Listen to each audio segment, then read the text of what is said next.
우리 말씀 미가 1장 1절에서부터 16절까지 오늘 보겠습니다. 새벽과 우리 금요일 날 12월 달에는 우리 미가서를 통해서 살펴보겠습니다. 구약성경 1290페이지 있습니다. 우리 한 절씩 우리 교독하겠습니다. 제가 먼저 1절 읽습니다. 유다 왕들 요담과 아하스와 히스기야 시대에 모레셋 사람 미가에게 임한 여호와의 말씀 곧 사마리아와 예루살렘에 관한 묵시라.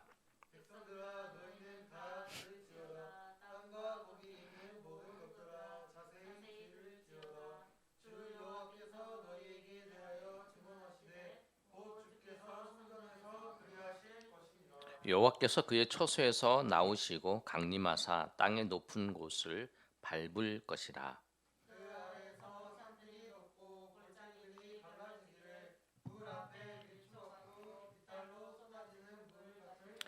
이는 다 야곱의 허물로 말미암음이요 이스라엘 족속의 죄로 말미암음이라. 야곱의 허물이 무엇이냐? 사마리아가 아니냐? 유다의 산당이 무엇이나? 예루살렘이 아니냐?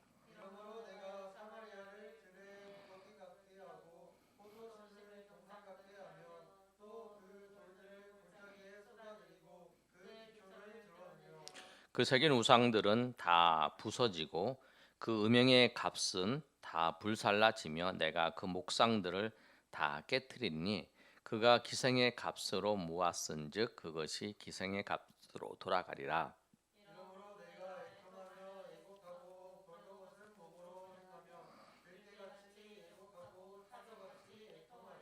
이는 그 상처는 고칠 수 없고 그것이 유다까지도 이르고 내 백성 성문 곧 예루살렘에도 미쳤음이라.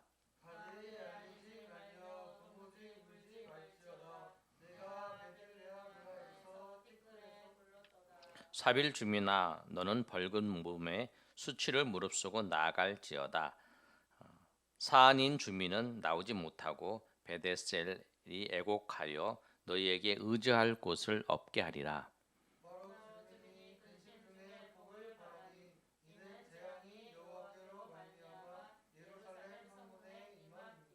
라기스 주민아 너는 준마의 병거를 메울지어다. 라기스는 딸 시온의 죄의 근본이니 이는 이스라엘의 허물이 내게서 보였음이니라.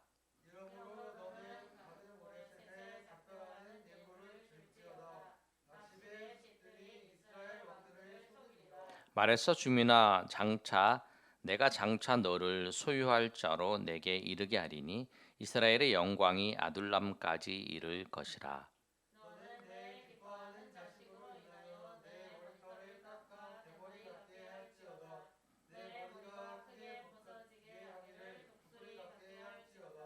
이는 그들이 사로잡혀 나를 떠났음이라. 아멘. 우리가 미가서를 살펴보고 있는데 미가 선지자는 이사야와 같이 동시대에 남유다에서 하나님의 말씀을 전했던 선지자입니다. 우리가 잘 아는 이사야 선지자 또 우리 미가 선지자 그다음에 북이스라엘은 아모스 선지자가 북이스라엘에 복음을 전했고 하나님의 말씀을 전했던 선지자예요. 이 시대의 배경은 어떤 거였냐면 이 시대는 우리가 1장 1절에 읽었던 요담과 아하스와 히스기야 시대의 모레셋 사람 미가에게 임한 여호와의 말씀 곧 사마리아와 예루살렘에 관한 묵시라. 그러니까 사마리아는 어디냐면 북이스라엘의 수도예요. 그리고 예루살렘은 남유다의 수도예요. 그런데 이 시대적 배경은 어떤 배경을 말씀하고 있냐면 북이스라엘이 히스기야 시대 때에 아수르의 침략을 받아서 멸망을 당하게 됐어요. 이 과정을 이 미가 선지자는 다 보게 된 거예요. 그리고 한 나라가 하나님 앞에 죄를 짓고 심판을 당하는 모습을 다 보게 된 거예요. 그러면서 그 과정을 보고 이제 그것을 이제 하게 된 거죠. 그리고 난 다음에 이제 후에 이제 히스기야 시대가 끝나고 이제 미가가 이 말씀을 예언의 말씀을 전한 후에 이제 그 시대가 이제 어느 정도 지나고 난 다음에 이 시대는 이제 한 700년 정도로 잡고 있으니까 586년에 남유다가 멸망을 합니다. 그러니까 이 메시지를 전한 후 약 한 120년 후에 예루살렘 유다가 멸망을 해요. 그러니까 그 과정들을 이제 이 선지자인 미가가 보고 있는 거예요. 보고 그 내용을 전하는 거예요. 남유다가 멸망하는 그 과정을 살펴보는 것은 이제 에레미야의 서를 보면 우리가 에레미야와 에레미야 애가를 통해서 남유다가 멸망하는 과정을 에레미야가 직접 경험을 했어요. 그러나 북이스라엘이 멸망하는 것을 직접 경험했던 선지자는 아모스와 이사야와 미가의 선지자예요. 그럼 오늘 본문의 말씀을 보면 먼저 1장의 말씀을 보면 이스라엘의 죄에 대해서 말씀을 하는 거예요. 이스라엘의 죄에 대해서 말씀하면서 2절에 백성들아 너희는 다 들을지어다. 땅과 거기에 있는 모든 것들아 자세히 들을지어다 라고 말씀을 해요. 근데 하나님의 말씀을 듣는 이유는 뭐냐면 우리가 하나님의 말씀을 듣는 이유도 그거예요. 하나님의 말씀을 듣고 하나님께로 돌아가는 거예요. 우리 청년들이 찬양 잘 부르는 거예요. 여호와께로 돌아가자.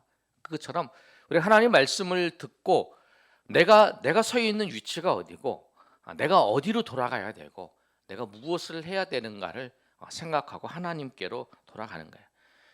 남유다가 이제 관한 내용들은 이제 1장 이제 후반부에 있는데 1장 전반부에 우리가 지금 살펴보고 있는 내용을 보면 북이스라엘이 이제 멸망하는 과정인데 그들이 어떤 그 죄악들을 범했냐면 3절의 말씀을 보면 여호와께서 그의 처소에서 나오시고 강림하사 땅의 높은 곳을 밟으실 것이다 라고 말씀하고 있어요. 하나님께서 처소에서 나오신다라고 하는데 이 나오신다라고 하는 그 단어를 살펴보면 나오신다는 건 뭐냐면 싸우러 나오는 거예요. 하나님께서 왜 싸우러 나오냐면 이 죄악을 하나님께서 싫어하세요. 죄악을 미워하세요. 그리고 죄악을 싸우세요. 죄악과. 그래서 이 죄악에 대해서 심판하시려고 하나님께서 하나님의 처소에서 나오셔서 높은 산 위를 높은 땅의 높은 곳을 밟으신다고 하는 건 뭐냐면 하나님께서 그 높은 산 위에 있는 그 산당들 우상을 숭배하는 거예요. 지금도 우상 숭배하면 높은 산에 있잖아요. 그 산에서 이제 우상을 섬기고 있잖아요. 근데 그 땅을 하나님께서 그 높은 곳을 밟으실 것이다라고 말해요. 그래서 밟았을 때에 4절에 있는 말씀 산들이 높고 골짜기가 갈라지고 불 앞에 밀초 같고 비탈이 쏟아지는 물 같을 것이다. 그것이 뭐냐면 야곱의 죄 때문에라 그렇다는 거예요. 그러면서 6절에 뭐라고 말씀하고 있냐면 이러므로 내가 사마리아를 들에 무더기 같게 하고 포도심을 동산 같게 하고 또 그 돌들을 골짜기에 쏟아내리고 그 기초를 드러내며 그 새긴 우상을 다 부서지고 그 음행의 값을 다 불살라지며 내가 그 목상들을 다 깨뜨릴 것이다 이렇게 말씀하고 있어요. 하나님께서 나오셔서 하나님께서 이 허물들을 다 죄악을 다 물리쳐 가지고 다 없애버린다라고 말씀하는 거예요. 그리고 난 다음에 이제 8절부터의 말씀은 이제 누구한테 말씀하고 있냐면 유다에게도 말씀하는 거예요. 그 북이스라엘에게도 그런 일이 있는 것처럼 유다 너희도 북이스라엘은 원래 여로보암이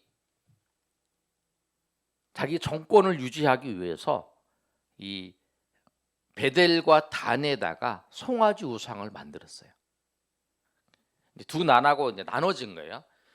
다윗의 아들인 그 솔로몬이 죽은 후에 이제 르호보암이 이제 왕이 됐어요. 유다에. 근데 유다의 왕이 됐는데 북이스라엘의 그 북쪽에 있는 사람들이 유다의 왕을 반역을 해서 이 나라를 이제 나눈 거예요. 우리나라처럼 남과 북으로 나눈 거예요. 그래서 남쪽에는 유다고 북쪽에는 이스라엘이에요. 그런데 이 유다 쪽에 예루살렘 성전이 있는 거예요. 그러니까 예루살렘 성전이 있으니까 예루살렘 성전에 3번씩 모세의 율법에 예루살렘 성전에 가야 되는 거예요. 유월절에도 가야 되고 또 맥추절에도 가야 되고 이제 초막절에도 가야 되는 거예요. 3번 가야 되는 거죠. 3번에 하나님 앞에 나오라 그랬으니까 가게 되는데 그때마다 이들이 마음이 백성들의 마음이 돌변할까 봐 이 여로보암이 어떤 정책을 때는 가지 말라. 그리고 단에다가 또 그다음에 부엘 단과 그다음에 베델에다가 무엇을 만들었냐면 송아지 우상을 만든 거예요. 송아지 우상을 만들어서 너희는 저 예루살렘에 가지 말고 여기 베델과 저기 단에다가 거기다 가서 예배하면 된다라고 해서 우상을 섬기게끔 만든 거예요. 그래서 이제 그 북이스라엘은 그런 여로보암이 그래서 여러분이 성경을 읽으실 때에 그 북이스라엘의 왕들을 이야기할 때 뭐라고 얘기냐면 여로보암의 죄를 따라갔다고 얘기하는 거예요. 그리고 남유다의 왕들은 다윗을 따랐다고 하는 것은 선한 왕이고 다윗의 왕을 따르지 않았다라고는 잘못된 왕이라는 거예요. 그래서 이 북이스라엘은 그랬다는. 근데 남유다는 그래도 이제 하나님을 섬기고 하나님 앞에 그런 백성인데도 그들이 이 북이스라엘과 똑같이 하나님 앞에 그 우상을 섬기고 다른 것을 하나님 앞에 숭배하고 있는 그런 모습을 통해서 하나님께서 그들을 심판하신다라고 말씀하는 거예요. 그래서 5절의 말씀에도 이래요. 북이스라엘 얘기를 하면서 이는 다 야곱의 허물로 말미암음이 이스라엘의 족속의 죄악으로 말미암음이라. 야곱의 허물이 무엇이냐? 사마리아가 아니냐? 유다의 산당이 무엇이냐? 예루살렘이 아니냐? 이렇게 얘기하는 거예요. 사마리아에 산당이 있어서 이들이 우상을 섬겼던 것처럼 예루살렘에도 우상이 있어서 산당이 있어서 우상을 섬겼던 그런 모습을 보면서 이 예루살렘도 하나님께서 심판하시겠다라고 말씀하시고 있는 내용이에요. 그래서 8절에 있는 것처럼 그러므로 내가 애통하며 이제 미가 선지자가 애통하는 거죠. 애통하며 애곡하며 벌거벗은 몸으로 행하며 들깨같이 애곡하고 타조같이 애통하리니 이는 그 상처는 고칠 수 없고 그것이 유다에까지 이르고 내 백성의 성문 곧 예루살렘에 미쳤습니다. 그러니까 그런 모습을 보면서 이 미가 선지자가 애통하면서 이제 곡하고 너희를 보면서 이렇게 이런 일들이 유다 너희도 그 북이스라엘처럼 똑같이 하나님의 심판이 임할 것이다라고 하는 것을 말씀하고 있는 거예요. 그러니까 북이스라엘의 멸망을 보면서 남유다에게 이제 그렇게 말씀하고 있는 거죠. 그러면서 이제 얘기를 하는 거예요. 10절과 16절까지 말씀은 10가지 도시들을 얘기를 해요. 가드에 알리지 말고 사빌 주민들아 너희는 벗은 몸으로 수치를 무릅쓰고 마롯 주민들, 라기스 주민들, 마레사 주민들 또 여러 주민들을 이제 그 이야기를 하는 거예요. 그러면서 너희들을 하나님께서 그렇게 하실 것이다. 심판하실 거다. 그러므로 16절에 보면 너는 내 기뻐하는 자식으로 인하여 내 머리털을 깎아 대머리 같게 할지어다. 보통 머리를 깎을 때는 언제 깎느냐면 정말 슬픔에 빠졌을 때 그때 머리를 밀는 이스라엘 백성들은 머리를 밀지 않아요. 근데 머리를 밀어서 슬픔에 빠진 것처럼 그렇게 옷을 찢고 머리를 밀고 하는 사건이 그렇게 하는 거예요. 그런 일들이 있을 것이다라고 말씀해요. 그런데 왜 미가 선지자를 통해서 위에 이 말씀을 하셨을까? 그 이유는 그거예요. 돌아오라는 거예요. 아까 말씀한 것처럼 돌아오라. 하나님 앞으로 돌아와라. 하나님 앞으로 돌아오라라고 말씀하는 거예요. 그런데 이 본문을 통해서 우리가 생각할 건 뭐냐면 하나님 변함없이 지금도 우리에게 동일하게 말씀하시는 거예요. 하나님 앞으로 예수 그리스도 앞에 돌아오라는 거예요. 주님 앞에 회개하면서 하나님 앞에 돌아오라는 거예요. 주님의 보혈을 의지하기 위해서 우리가 돌아오라는 거예요. 우리가 하나님보다 이스라엘 백성들이 산당을 세워놓고 더 다른 우상을 섬겼다는 것처럼 우리가 하나님보다 더 기뻐하는 것이 무엇인가? 하나님보다 더 즐거워하는 것이 무엇인가? 하나님보다 더 우선하는 것이 무엇인가? 그것이 있다면 다 내려놓고 하나님 앞에 돌아와야 된다는 거예요. 하나님 앞에 돌아와야 해요. 그래야 인생은 하나님 앞에 돌아왔을 때만이 가장 큰 행복과 기쁨을 느낄 수 있어요. 왜 그러냐면 우리 인생은 하나님이 만드셨기 때문에 그래요. 하나님이 만드셨기 때문에 그 하나님을 찾고자 하는 그래서 우리는 우리의 마음속에는 항상 그 하나님을 찾고자 하는 마음이 있어요. 다른 것으로 채워지지 않는 그 마음, 하나님을 만나야만이 우리의 마음이 평강을 누릴 수 있는 거예요. 우리는 어디에도 평강을 누릴 수 없는 거예요. 그런데 그 평강을 누릴 수 없기 때문에 그것 때문에 우리가 다른 것을 찾는 거죠. 그런 우상을 섬기고 또 우상을 자기가 만들어서 지금 이제 우상을 섬기는 것보다 이 하나님의 백성들에게 있어서는 자기 자신보다 나보다 하나님보다 더 즐거워하고 더 기뻐하는 것, 그것이 뭐냐면 우상이라는 거예요. 우리가 이 말씀을 통해서 점검해 볼 건 뭐냐면 우리가 우리 교회 비전 선언문에 보면 복음으로 회복되고라고 있어요. 근데 여러분, 복음으로 회복되고라는 그 의미는 뭐냐면 우리가 복음을 만난다는 것은 뭐냐면 복음으로 회복된다는 것은 나 자신이 내가 주인이었던 그것에서 예수 그리스도가 주인인 것으로 변화되는 것이 회복되는 거예요. 아멘. 우리가 예수님을 믿고 내가 원하는 것을 얻는 거, 그게 신앙생활이 아니에요. 그거는 이방 종교들이 하는 거예요.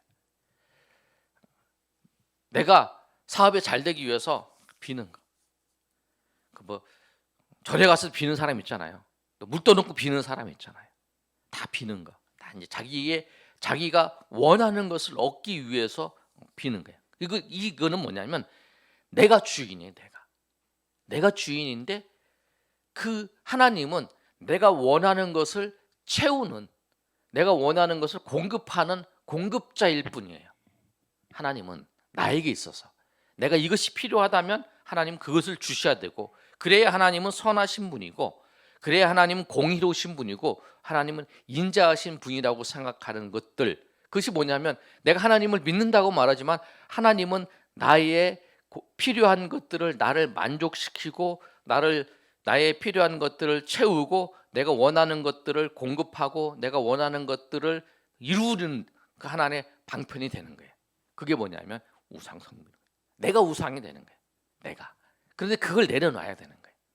우리는 뭐냐면 복음으로 회복되는 건 내가 주인이었던 그 자리에서 내가 내려와서 내가 주인이 아니라 하나님이 주인이 되시는 거예요. 아멘. 그게 우상을 버리는 거예요. 우리는. 그리고 이 시대의 우상은 뭐냐면 내가 그렇죠. 항상 여러분 강조하는 게 네가 하고 싶은 대로 하고 네가 원하는 게 뭐냐? 네가 원하는 거, 네가 하고 싶은 거 그거 해라. 다른 사람의 이야기를 듣지 말고 네가 원하는 거, 네가 하고 싶은 거, 네가 잘하는 걸 해라라고 말하는 거예요. 그런데 그 말은 하나님이 없으면 맞아요. 하나님이 없고 내가 이 인생의 주인이면 내가 맞아요. 그 말이. 그러나 하나님이 우리 인생을 창조하신 분이세요. 그리고 하나님께서 우리를 통해서 영광을 받으시기를 원하시는 분이세요. 그렇기 때문에 우리에게 있어서는 하나님이 우리의 주인이시고, 그래서 우리의 신앙 고백의 시작이 뭐냐면 주는 그리스도시요 살아계신 하나님의 아들이라는 거예요. 예수님은 나의 주님이라는 거예요. 그 도마가 그렇게 돼. 나의 주인이시요 나의 하나님이시라고 고백하잖아요. 예수님이 나의 주님이시고 나의 하나님이시라. 예수님이 나의 주인이시라는 거예요. 내가 예수님 사형리에 보면 내가 왕자의 자리에 앉아 있는데 예수님은 내 마음속에 있지만 저 밑에 있는 사람, 예수님을 영접했지만 내 삶에 있어서 주인은 나예요. 그런데 예수님이 이 원 바깥에 있는 사람이 예수님 영접하지 않은 사람이죠. 그런데 진정으로 예수님을 고백한 사람은 뭐냐면 예수님을 주인으로 모시는 사람은 원 안에 내 마음속에 예수님이 들어와 있고 예수님은 내 삶의 자리에 왕자 그 보좌에 앉아 계신 거예요. 그리고 주님이 원하시는 걸 하는 거예요. 주님이 기뻐하시는 일을 하는 거예요. 그게 복음으로 회복된 사람이에요. 그게 시작이에요. 시작. 내가 신앙생활 한다는 건 뭐냐면 주님이 나의 주인이시라는 거예요. 그래서 주인인 사람이 복음으로 회복되고 온전한 제자가 된다는 건 뭐냐면 그 주인이 원하시는 그 일을 하는 거고 주님과 동행한다는 건 그거예요. 주님과 동행하는 건 뭐냐면 내가 삶을 살아가는데 내가 원하는 대로 살아가는 게 아니라 주님이 원하시는 대로 내가 이 일을 하려고 그러는데 주님이 원하시는가를 주님이 뜻하시는가를 물어보고 주님이 기뻐하시는가를 물어보고 또 주님이 기뻐하시는 일이지만 내가 지금 해야 될 건지 아니면 내가 조금 기다려서 이 시기를 내가 원하는 대로 하는 것이 아니라 주님이 원하는 시기대로 하는 것. 그것이 뭐냐면 우리가 주님과 동행하는 삶이라는 거예요. 오늘 말씀이 그거예요. 우리가 나의 가지고 있는 자리 잡고 있는 우상이 뭐냐는 거예요. 그 우상을 깨고 주님 앞에 돌아오라는 거예요. 그 우상을 깨고 주님 앞에 돌아와라. 아니면 내가 강림해서 너를 심판하실 것이라는 거예요. 이스라엘 백성들이 그래요. 하나님께서 그것을 다 무너뜨려 버리기 전에 하나님 우리가 내가 나의 삶 속에서 그 바벨탑을 쌓아놓았던 것을 하나님 무너뜨려 버리기 전에 왜냐하면 그걸 무너뜨려야 주님을 만날 수 있으니까 그걸 무너져야만이 주님을 경험할 수 있으니까 그걸 무너져야만이 주님의 은혜 가운데 나아갈 수 있기 때문에 그리고 주님은 우리를 사랑하셔서 그것을 무너뜨려 버리는 거죠. 우리의 우상들을 무너뜨려 버리는 거예요. 그래서 그 우상들을 깨트리고 주님 앞에 나아가야 돼.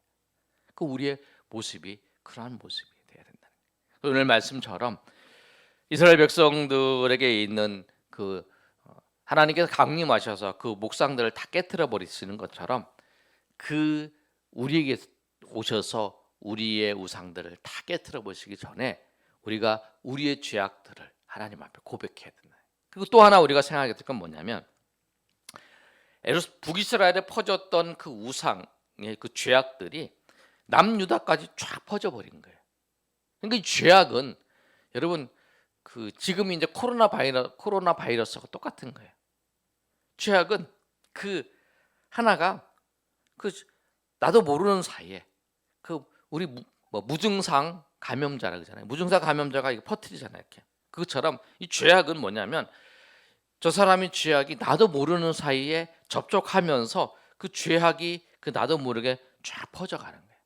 나도 모르게 언제 저 사람처럼 행동하고 있고 나도 저 모습처럼 하고 있다라는 거예요. 나도 모르게 그 파급력이 크다라는 거예요. 그래서 그 죄악들을 날마다 하나님 앞에 우리를 살펴보면서 우리 죄악들을 끊는 훈련을 해야 되는 거예요. 그래서 내가 예수 그리스도를 왜 이 죄 때문에 하나님의 은혜를 볼 수 없고 하나님을 볼 수 없는 거예요. 내가 똑같이 찬양을 해도 내가 똑같이 말씀을 읽어도 내가 똑같이 예배를 드려도 내가 은혜를 경험하지 못한다. 그러면 여러분 생각해 봐야 돼요. 내가 하나님의 은혜를 경험할 수 있는데 방해되는 죄악들이 무엇인지, 하나님을 가리고 있는 하나님과 나 사이를 가리고 있는 그 죄악들이 무엇인지 이사야 선지자 똑같이 얘기를 해요. 그 죄악들이 무엇인지를 살펴봐야 돼요. 그리고 그 죄악들을 우리가 하나님 앞에 고백해야 돼요. 그 죄악들을 없애야 되는 거죠. 그 주님께서 우리가 우리의 죄를 알고 고백할 때에 주님이 우리를 용서해 주시고 우리를 깨끗하게 씻어 주시고 또 우리를 만져 주시는 그런 은혜가 있어요. 그래서 하나님 앞에 돌아오라는 거예요. 주님 앞에 오라는 거예요. 오늘 이 말씀처럼 우리가 정말 하나님의 은혜 가운데에서 날마다 주님의 은혜 가운데 하나님 앞에 돌아와서 하나님과 나 사이에 가로막혀 있는 그 죄악의 먹구름들이 다 사라져서 찬란히 비치는 하나님의 은혜가 여러분의 삶에 풍성히 임하게, 그리고 그 하나님의 그 찬란한 그 생명의 빛이 임함을 통해서 우리 영혼이 날마다 기뻐하며 찬양하며 또 영광을 돌리는 그런 저 여러분이 되시기를 예수님의 이름으로 축원합니다.